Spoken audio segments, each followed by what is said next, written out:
Hi friends, welcome back to my YouTube channel. ಎಲ್ಲರೂ ಹೇಗಿದ್ದೀರಾ? ನಾನು ಚೆನ್ನಾಗಿದ್ದೀನಿ, ನೀವು ಚೆನ್ನಾಗಿದ್ದೀರಾ ಅಂತ ಅಂದ್ಕೊಂಡಿದ್ದೀನಿ. ಇವತ್ತು ಭಾನುವಾರ ಬೆಳಗ್ಗೆ ನಮ್ಮ ಯಜಮಾನರು ಮಾರ್ಕೆಟಿಗೆ ಹೋಗಿಬಿಟ್ಟು ವಾರಕ್ಕಾಗಿರುವಂಥ ಎಲ್ಲ ತರಕಾರಿನ ತೊಗೊಂಡು ಬಂದಿದ್ದರು. ಸೊ ಅದನ್ನು ನಾನು ಒಂದು ಚಿಕ್ಕದಾಗಿ ಬ್ಲಾಗ್ ಮಾಡೋಣ ಅಂತ ಹೇಳ್ಬಿಟ್ಟು ಮಾಡ್ತಾಯಿದ್ದೀನಿ. ಬನ್ನಿ ವಿಡಿಯೋ ಒಳಗಡೆ ಹೋಗೋಣ. ಈ ಕಂಟೈನರ್ಸ್ನ ನೋಡಿ, ನಾನು ಫ್ಲಿಪ್ಕಾರ್ಟಲ್ಲಿ ತೊಗೊಂಡಿರೋದು. ನಾನು ಇದನ್ನು ಯೂಸ್ ಮಾಡಾದಮೇಲೆ ನಿಮಗೆ ಹೇಳ್ತಾ ಇರೋದು ನೋಡಿ, ಕರಿಬೇವನ್ನ ನಾನು ಈ ಥರ ನೀಟಾಗಿ ಬಿಡಿಸ್ಬಿಟ್ಟು ಇಟ್ಕೊಂಡಿದ್ದೀನಿ. ಈ ಥರ ಮಾಡೋದ್ರಿಂದ ಫ್ರಿಜ್ಜು ತುಂಬ ಮೆಸ್ಸಿಯಾಗಿ ಆಗಲ್ಲ. ಮತ್ತು ಈ ಕಂಟೈನರ್ಸಿಂದ ನಮಗೆ ಯಾವ ತರಕಾರಿ ಬೇಕೋ ಎಷ್ಟು ಬೇಕೋ ಅಷ್ಟನ್ನು ಯೂಸ್ ಮಾಡ್ಕೋಬೋದು. ನೋಡಿ, ಈ ಕಡೆ ನಾನು ಈರುಳ್ಳಿನ ಬಿಸಿಲಿಗೆ ಹಾಕ್ತಾಯಿದ್ದೀನಿ. ಬಿಸಿಲಿಗೆ ಏನಕ್ಕಪ್ಪ ಇಡ್ತಾಯಿದ್ದೀನಿ ಅಂದರೆ, ಈರುಳ್ಳಿ ಸ್ಪೆಷಲಿ ಮೆತ್ತಗೆ ಹೋಗ್ಬಿಡುತ್ತೆ. ತಂದು ಒಂದು 4-5 ದಿನಕ್ಕೆ ಮೆತ್ತಗಾಗುತ್ತೆ. ನಾವು 8 ರಿಂದ 15 ದಿನ ಇಟ್ಕೋಬೇಕು ಅಂತ ಅಂದರೆ ಈ ಥರ ನೀಟಾಗಿ ಬಿಸಿಲಿಗೆ ಹಾಕಿಬಿಟ್ಟು ಇಟ್ಟರೆ ಮೊಳಕೆ ಬರೋಲ್ಲ ಮತ್ತು ಮೆತ್ತಗೂ ಆಗೋಲ್ಲ. ಈ ಥರ ಮಾಡೋದ್ರಿಂದ ನಾವು ವೇಸ್ಟ್ ಆಗೋಲ್ಲ. ಸೊ ಈ ಕಡೆ ನೋಡಿ, ನಾನು ಮಾರ್ಕೆಟಿಂದ ತಂದಿರುವಂಥ ಪ್ರತಿಯೊಂದು ತರಕಾರಿನೂ ವಾಶ್ ಮಾಡ್ತೀನಿ. ಯಾಕೆ ಅಂತ ಅಂದರೆ, ಈ ಥರ ವಾಶ್ ಮಾಡೋದ್ರಿಂದ ಅದರಲ್ಲಿರುವಂತಹ ಧೂಳು ಪ್ರತಿಯೊಂದು ಕ್ಲೀನಾಗಿ ಆಚೆ ಹೋಗುತ್ತೆ. ಸೊ ಅದಾದಮೇಲೆ ನಾನು ವಾಶ್ ಮಾಡಿಬಿಟ್ಟು ಈ ಥರ ಕಂಟೈನರ್ಗೆ ಹಾಕಿಬಿಟ್ಟು ಇಡ್ತೀನಿ. ಈ ಥರ ನಾವು ಇಟ್ಕೊಳ್ಳೋದ್ರಿಂದ ನಮಗೆ ಮತ್ತೊಂದು ಸರಿ ಅಡುಗೆ ಮಾಡುವಾಗ ವಾಶ್ ಮಾಡೋವಂಥ ಅವಶ್ಯಕತೆ ಇರಲ್ಲ. ಮತ್ತು ಮಾರ್ಕೆಟಿಂದ ತಂದು ಹಾಗೆ ಫ್ರಿಜ್ಜಲ್ಲಿ ಇಟ್ಟರೆ ಅದು ಒಂಥರ ಗಲೀಜು ಹೊಂದನು. ಬಾಳೆಕಾಯಿ ಆಗಲಿ, ಸೌತೆಕಾಯಿ ಆಗಲಿ, ಬೀಟ್ರೋಟ್ ಆಗಲಿ ಪ್ರತಿಯೊಂದೂ ನಾನು ವಾಶ್ ಮಾಡಿಬಿಟ್ಟು ರೆಡಿ ಮಾಡಿ ಇಟ್ಕೊತೀನಿ. ಈ ಥರ ಮಾಡೋದ್ರಿಂದ ಇದು ಹೈಜಿನಿಕ್ ಆಗುತ್ತೆ. ಇದು ಹೈಜಿನ್ ಪ್ರಾಕ್ಟೀಸ್. ಇದು ಈ ಥರ ಮಾಡೋದ್ರಿಂದ ನಮ್ಮ ಆರೋಗ್ಯಕ್ಕೂ ಒಳ್ಳೆಯದು. ಸೊ ಮನೇಲಿ ಮಕ್ಕಳು ಇರ್ತವೆ, ಯಾವತ್ತೋ ಹಿಂಗೆ ಫ್ರಿಜ್ ಓಪನ್ ಮಾಡಿಬಿಟ್ಟು ಹಾಗೆ ತಗೊಂಡು ತಿಂತಾ ಇರ್ತಾರೆ ಮಕ್ಕಳೆಲ್ಲ. ಆ ಥರ ಎಲ್ಲ ಆಗಬಾರ್ದು ಅಂತಂದರೆ ನಾವು ಅದಕ್ಕೆ ಮುಂಚೆನೇ ನೀಟಾಗಿ ಎಲ್ಲ ಪ್ರತಿಯೊಂದನ್ನು ವಾಶ್ ಮಾಡಿ ಇಟ್ಕೊಳ್ಳೋದ್ರಿಂದ ಒಳ್ಳೆಯದಾಗುತ್ತೆ. ನೋಡಿ, ಇಲ್ಲಿ ನಾನು ಬೀನ್ಸು ಪ್ರತಿಯೊಂದನ್ನು ನೀಟಾಗಿ ವಾಶ್ ಮಾಡಿ ಇಟ್ಕೊತಾ ಇದ್ದೀನಿ.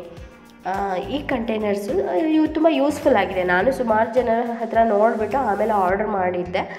ಸೊ ನನಗಂತೂ ಓಕೆ, ಗುಡ್ ಅನಿಸ್ತಾ ಇದೆ. ಇದಕ್ಕಿಂತ ಮುಂಚೆ ಫ್ರಿಜ್ ತುಂಬ ಮೆಸ್ಸಿಯಾಗಿರ್ತಾಯಿತ್ತು, ಹಾಗೆ ನಾವು ಕವರಲ್ಲೆಲ್ಲ ಹಾಕ್ಬಿಟ್ಟಿರ್ತಾ ಇದ್ವಿ ಅಲ್ವಾ. ಸೊ ನೋಡಿ, ಈ ಕಡೆ ನಾನು ಕೊತ್ತಂಬರಿನ ಅದನ್ನು ಕಟ್ ಮಾಡಿಬಿಟ್ಟು ಇದನ್ನ ವಾಶ್ ಮಾಡಿ ಸ್ವಲ್ಪ ಗಾಳಿಗೆ ಇಟ್ಬಿಟ್ಟು ಒಂದು ಕವರಲ್ಲಿ ಹಾಕ್ಬಿಟ್ಟು ಇಟ್ಕೊತೀನಿ.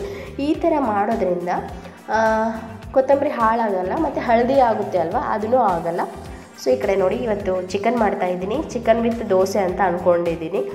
ಸೊ ಈ ಕಡೆ ಚಿಕನು ಆಗ್ತಾಯಿದೆ. ಸೊ ಅಷ್ಟರೊಳಗಡೆ ನಾನು ಎಲ್ಲ ತರಕಾರಿನ ವಾಶ್ ಮಾಡಿ ನೋಡಿ, ಈ ಕಡೆ ಟೊಮೊಟೊ ಪ್ರತಿಯೊಂದನ್ನು ವಾಶ್ ಮಾಡ್ತೀನಿ. ನಾನು ಒಂದು ಅಂತ ಅಲ್ಲ, ಪ್ರತಿಯೊಂದನ್ನು ವಾಶ್ ಮಾಡ್ತೀನಿ.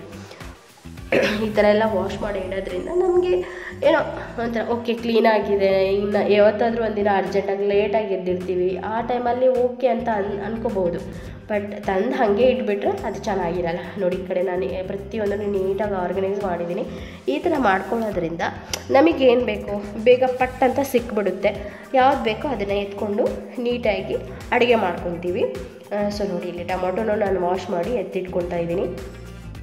ನೋಡಿ, ಒಂದು ಸಾರಿ ನೋಡಿ ಎಷ್ಟು ಚೆನ್ನಾಗಿ ಕಾಣಿಸ್ತಾ ಇದೆ ಅಲ್ವಾ. ಸೊ ಈ ಥರ ಅರೇಂಜ್ ಮಾಡ್ಕೋಬೇಕು. ಅದ್ರ ಜೊತೆ ಇವತ್ತು ನಾನು ದೋಸೆ ಮಾಡ್ತಾಯಿದ್ದೆ. ದೋಸೆ ಜೊತೆ ಚಿಕನ್ ಕೇಳಿದರು ನಮ್ಮ ಮನೆಯವರು. ಸೊ ಚಿಕನ್ನ ಮಾಡಿಕೊಡ್ತಾ ಇದ್ದೀನಿ.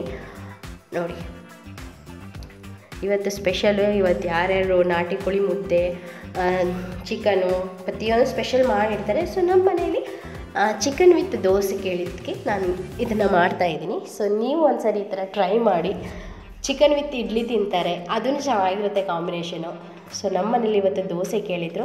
ಸೊ ಅದಕ್ಕೆ ನಾನು ದೋಸೆನ ಪ್ರಿಪೇರ್ ಮಾಡಿಕೊಡ್ತಾ ಇದ್ದೀನಿ.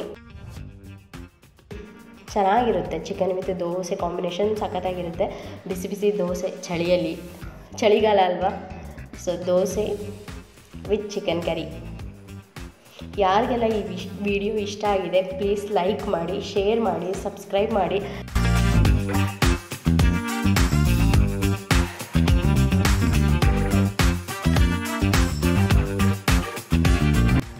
ಎಲ್ರಿಗೂ ನನ್ನ ವಿಡಿಯೋ ನೋಡ್ತಾ ಇರೋ ಪ್ರತಿಯೊಬ್ಬರಿಗೂ ತುಂಬ ಧನ್ಯವಾದಗಳು, ತುಂಬ ಥ್ಯಾಂಕ್ಸ್.